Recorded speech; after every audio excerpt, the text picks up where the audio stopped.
Oakland Troy traffic, Mooney 16 Delta Romeo, departing 28 westbound, Oakland Troy.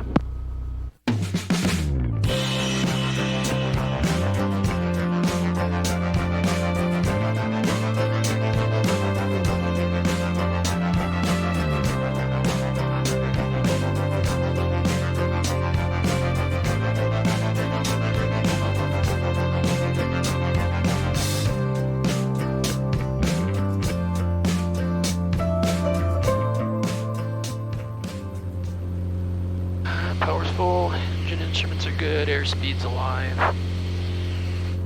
Coming up on 64 and rotate. And away we go. Positive rate, gear up. 90 flaps up.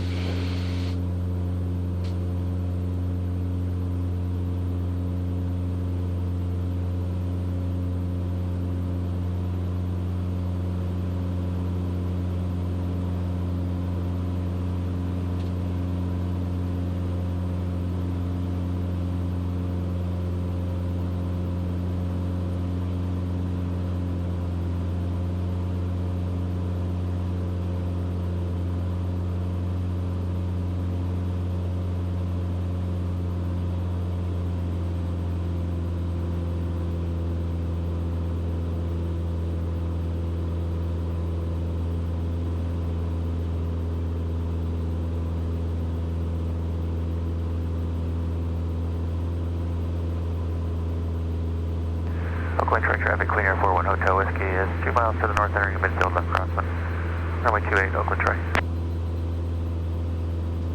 And Oakland Troy traffic, Mooney 16 Delta Romeo is 1.5 miles west of the field, departing westbound, Oakland Troy.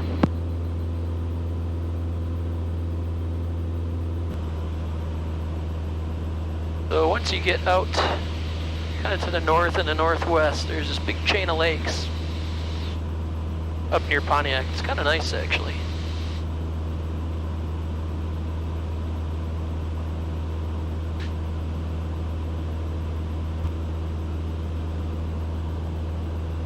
There's some nice fall colors finally. Took a while. Unfortunately, it's a little hazy. That means it's the colors aren't popping. They aren't showing too bright. But at least there's a few here and there. So this lake off the nose is called Walled Lake. Walled, W-A-L-L-E-D. So for the longest time I was involved in what's called the first robotics competition. Don't know how many people are familiar with that, but it's a great program that the point of it is to show high school aged kids that this math and science you're learning is useful. As I like to say, it answers the age-old question of when are we ever going to use this crap. And it also gets them to work with engineers as mentors, kind of show them what the engineering world is all about, and that there are some pretty cool careers in engineering, and that engineering and math and science can actually be a lot of fun once you know what you're doing with it. So it's a great program, and how that has to do with Walled Lake is, for a long time, the first team that I was on was team number 308 from Walled Lake Schools in Michigan. That was before I moved on to the GM Powertrain sponsored team out of Pontiac, which was Team 65 Husky Brigade, which later morphed into Team 51 Wings of Fire when the two Pontiac high schools merged. Well, they closed down Pontiac Central High School, which is Team 47 Chief Delphi. And then when the high schools merged, instead of keeping one team name or the other, which would have angered one half of the students and the student body, we decided it was best to come up with an entirely new team name and theme, so it became Wings of Fire. And Wings of Fire is because the new Pontiac High School, the mascot was the Phoenix. So I did first robotics for 20 years, exactly. It was a good 20 years, much like flying. It was a bit of an addiction, meaning it's hard to quit. It was a great program. I love doing it in a lot of ways, but man, was it a time suck. And I missed out on so much of my life, but I just couldn't quit doing it. working with the students was it was inspiring to me. I mean, the whole point was to inspire them, but it was good to me too, especially after moving up to the school in Pontiac. It was great working with those kids. And why Pontiac as opposed to Walled Lake? Well, Walled Lake's a reasonably affluent area around here. A lot of the students had good mentors in their parents. I mean, a lot of their parents were engineers. They didn't really need me or anyone else to show them what engineering was like. They already had that. Pontiac, on the other hand, is a little more of a depressed area, and a lot of the students there had no idea what engineering even was. So it was really good to kind of get them interested and help them see what a future could be for them. That they could, stick with school and make a nice life for themselves and have a rewarding career. So that was great. I like working with Pontiac. But, so 20 years, why leave first? Well, the big reason for that was the brewery. First took up, it was almost like a second. No, it wasn't really that much, second full-time job, but it was a lot. I mean, especially since, Pontiac was a 45-minute to an hour drive from my house, depending on traffic. It was, probably spent, close to 20 hours a week or so doing first when the season was going on, so it was tough to do. And there was no way with, given the brewery, and that's, like I said, that is actually like a full second-time job. Once having the brewery, there was absolutely no way it was possible. Better call traffic. 7 Hotel Yankee now departing runway 18, then northbound. So once the brewery came about, First Robotics had to end. In fact, that's how the three owners, like I said, I'm 1/3 owner on the brewery, that's how the three of us met, is actually through First Robotics. One of the other owners I worked with at my first company I worked for coming out of college, and we met through the First Robotics team. And the other owner, never worked with him on anything, but he was a mentor on one of the other local First Robotics teams. He was actually interested in aviation, wanted to learn to fly, so he kind of sought me out, and he knew that I was into aviation, so he got a lot of points of advice. 7 Hotel Yankee turning left crosswind. I'm sorry, left downwind 18, not a call. Traffic, 7. More shots of my old employment place, the Proving Grounds. Left A little bit downwind, of runway 21. fall colors here.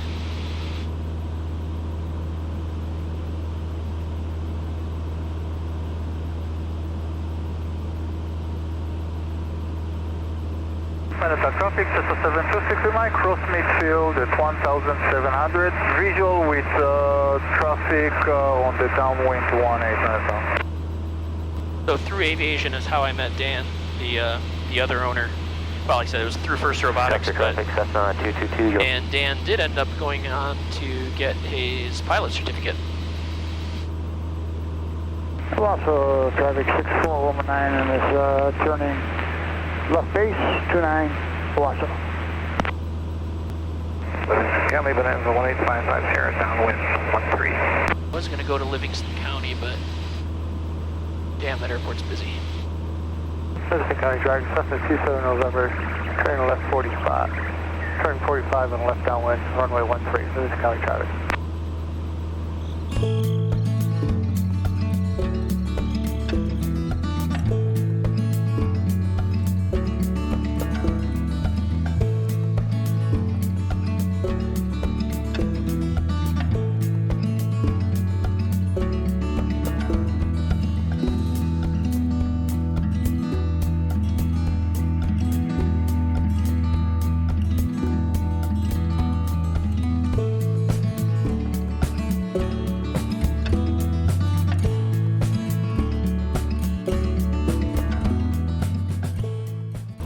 And Willer on tower, Mooney 16 Delta Romeo, 9 Northwest, full stop the whiskey.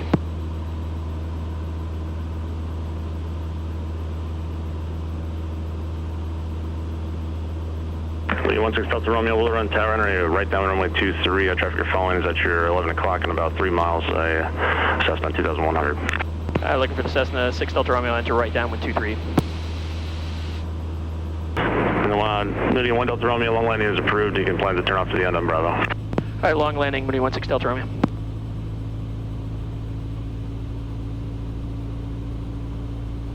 Hotel's back in that downwind. Undercarriage is down.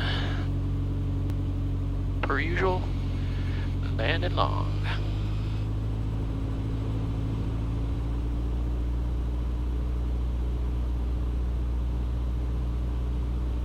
Diamond 90 Foxtrot once established in the downwind, extend your downwind to clear base.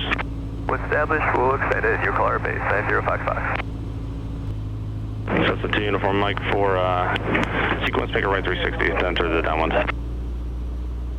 Right 360, enter downwind, Cessna 222 uniform Mike. 222 uniform Mike. I used to flight instruct in that airplane. Diamond 90 Foxtrot traffic you're following is a accompanied Diamond at your 1 o'clock and 1 mile, 1,400. We're looking for that traffic, 9055. And Tower 115, just confirming, can we go on the crosswind? Foxtrot 23 left, up 3 at Alpha 1, ready to take off cruise traffic. That's 2 once there first, Cessna 115, go ahead.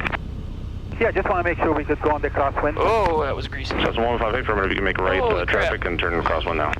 No squeaky 115 on right traffic for 23, I will make this a full stop. Roger. And 9055 has that traffic inside. 790 Foxtrot, Roger, follow that traffic, runway 23, clear to land, number 2, wind 210 at 10. 23, clear to land, we're number 2, 9055. Mooney 6 Delta Romeo, turn left at the end on Bravo, contact ground 1 off. Lefty on Bravo, contact ground, Mooney 16 Delta Romeo. Or on ground, Mooney 16 Delta Romeo, clear 23 at Bravo, going to birdcage. Mooney 16 Delta Romeo, we're on ground, taxi to the birdcage via Hotel Echo 2. Hotel Echo 2 to birdcage, Mooney 16 Delta Romeo. It was a fun morning of flying, but wow, I tell you what, man, it is crazy busy out here. I don't know all of what went into the decision to eliminate one of the parallel 2-3 runways, but it seems to already be playing out into a bad decision in the long run. I'm sure it has to do with the runways being too close together. If you remember that crash recently out in Denver at Centennial Airport when the Cirrus collided with the Evergreen Metro liner, and those parallel runways are very close together, so then the Cirrus overshot the runway by a little bit, and running into the Metro liner is also on final. Well, the two runways here are very, very close together like that, and perhaps that fell into the decision. But ever since we've been down to a single runway in that direction, it's been crazy. I mean, I feel bad for the controllers. I mean, today, for example, is insane. There was like 5 people in the pattern. And we still don't have taxiways coming off the runway yet, so that makes it even more of a mess. But anyway, you know, it is what it is. The decision's been made. I mean, they have runway 9 or 27 is still closed because of construction around that runway.